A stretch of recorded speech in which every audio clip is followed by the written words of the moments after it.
নি'মাল ইলাহু ইলাহুনা, নি'মাল ইলাহু ইলাহুনা, নি'মাল ইলাহু ইলাহুনা। এই চিন্তা নিয়ে আল্লাহ যে বড় এটা নিয়ে দাঁড়ায়া যায়। ওরে ইমানের পাওয়ারে পাওয়ার দেখিয়া ওই আব্দুর রহমান ইবনে আউফ রাদিয়াল্লাহু তাআলা আন আমার নবীর সামনে হাজির।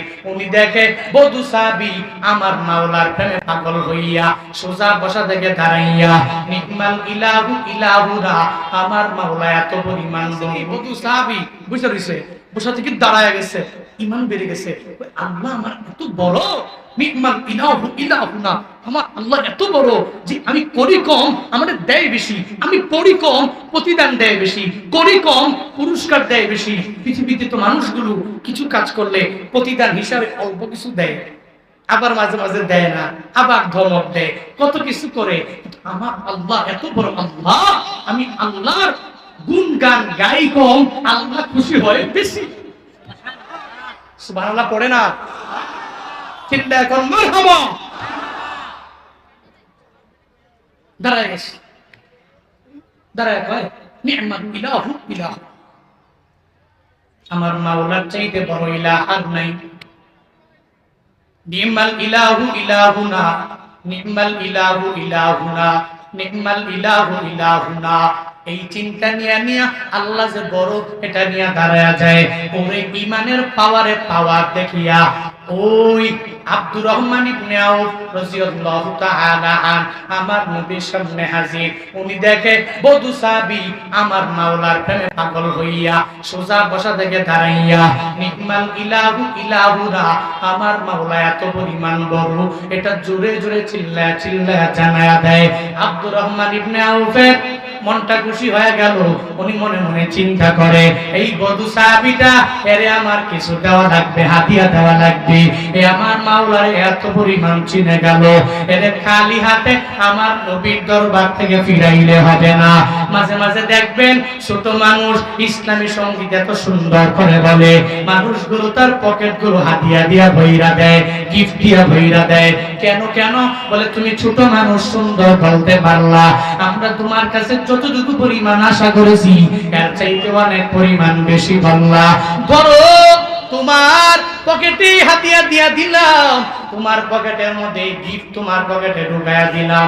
আমি নিজেও বলা ঠিক না, ছোটবেলায় আমার বাবার সাথে বিভিন্ন বয়ানে যেতাম, যাওয়ার পরে বাবা বয়ানে ওঠার আগে আমারে বলতো যে এই যে এতগুলা মানুষের সামনে গজল কইতে পারবি নি? আমি কই পারবো। তখন মাইকটা হাতের মধ্যে লইয়া দুই তিনটা গজল ভালোই পারতাম, সুন্দর করে মাইক হাতে লইয়া দিতাম টান, মানুষগুলো খুশি হইয়া পকেটে হাতিয়া দিয়া দিত। দেখতাম এমটি পকেট নিয়া আমি যখন মাহফিলের মধ্যে আসলাম, বাসায় যাওয়ার পরে দুই পকেটের মধ্যে হাদিয়ার কোনো অভাব নাই, প্রায় 2000-3000 টাকা পর্যন্ত হয়ে যেত।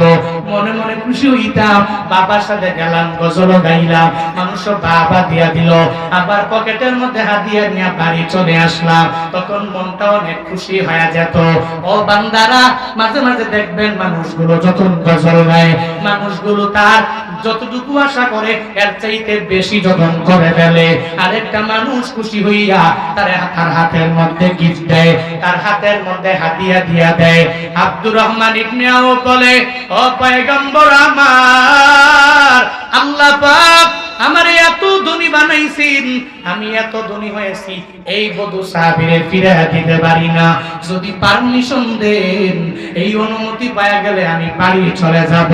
আমার একটা গর্ভবতী ওট আছে, ওই গাভীন ওটটা আমি এই বধূ সাহাবীর হাতের মধ্যে দিয়ে দিব। এই গর্ভবতী ওটটা নিয়ে সে বাড়ি চলে যাবে, সুন্দর করে বাকি জীবনটা কাটায়া দিতে পারবে। নবী কয়ে দেরি নাই, আব্দুর রহমান যাও যাও যাও, বাড়ি থেকে গর্ভবতী উটটা নিয়ে চলে আসবো। আব্দুর রহমান ইবনে আউফ ওই গর্ভবতী উটটা আনার জন্য যখন রওনা, বাড়ি যাওয়ার পরে বউয়ের কাছে যায় কয়, ও স্ত্রী আমার, ওই নবীর সামনে একটা বধূ সাহাবী আছে, যে সাহাবীরে আমি একটা গর্ভবতী উট দিয়া দিব। বিবি রে,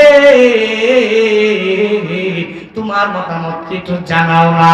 আব্দুর রহমান ইবনে আউফের স্ত্রীর সঙ্গে সঙ্গে জানায়া দেয়, ও স্বামী আমার, নবীর সামনে থাকা বধূ সাহাবীরে আপনি দিয়া দিবেন, আর আমি বারণ করব, এটা হতে পারে না, পারে না, পারে না, পারে না।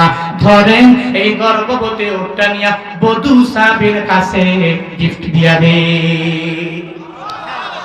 জুড়ে পড়েন সুবহানাল্লাহ।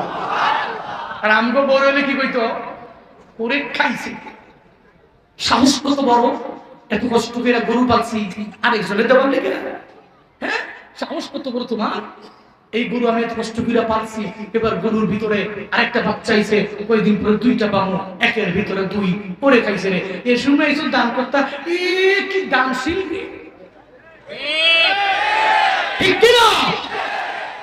সব বউরা সমান না, এত জোরে ঠিক হয়ে না, সব বউরা সমান না। মাঝে মাঝে কিছু মহিলারা তো ভালো, খুব ভালো, অনেক ভালো, মাঝে মাঝে কিছু কিছু আবার কইরা যায় এত জাল মার্কা। এ যখন স্বামীর ঘরে আসে মনে করে স্বামীর যত কামাই সব আমার আর আমার ফুলাগ, এতদিন পর্যন্ত স্বামীর বাপমা খাইছে, এখন থেকে স্বামীর বাপমা কিচ্ছু পাবে না, এখন থেকে স্বামীর ভাই বোনেরা কিচ্ছু পাবে না, সব আমার আর আমার ছেলে। যা যা স্বামীর প্রলোভন দেয়, তুমি তোমার আব্বা আম্মারে না দিয়া একটু মাঝে মাঝে আমার আব্বা আম্মারে দিতে পারো না, কিন্তু মনটা অনেক পরিমাণ খুশি হয়ে যায়। বুঝো না কেন বারবার কেন বলা লাগে? হ্যাঁ, আমগো স্ত্রী সাহাবায়ে কেরামের স্ত্রী কত পরিমাণ ডিফারেন্স, কি পার্থক্য, কত দূরত্ব এদের। পোলা একটা পাইলি কামাই করছে, স্বামী পায়া গেছে, এ মনে করছে আমি সব পায়া গেছি, এবার কয় খালি প্রলোভন দেয়, চলো বাপ মা ছাড়ো, বাদ দাও, আসো শহরে যাই, গ্রাম ছাড়ি, গ্রাম না খেয়ে ধোয়া লাগবে, আসো।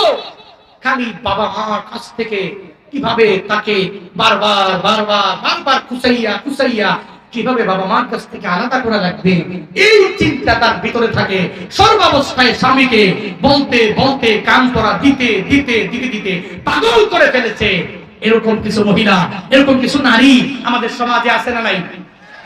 আরো জোরে বলেন, আছে না নাই? এরকম নারী আমাদের সমাজে অভাব নাই। কিন্তু না আম্মা জানেরা, এরকম করা যাবে না। এমন হবে আপনার আব্বা আম্মা যেরকম আপনার কাছে দামি, আপনার স্বামীর আব্বা আম্মা আপনার স্বামীর কাছে ততটাই দামি। মনে রাখবেন যে বাপ মার কারণে সে দুনিয়ার মুখ দেখতে পেরেছে, আসমান দেখেছে, জমিন দেখেছে, সব কিছু দেখেছে।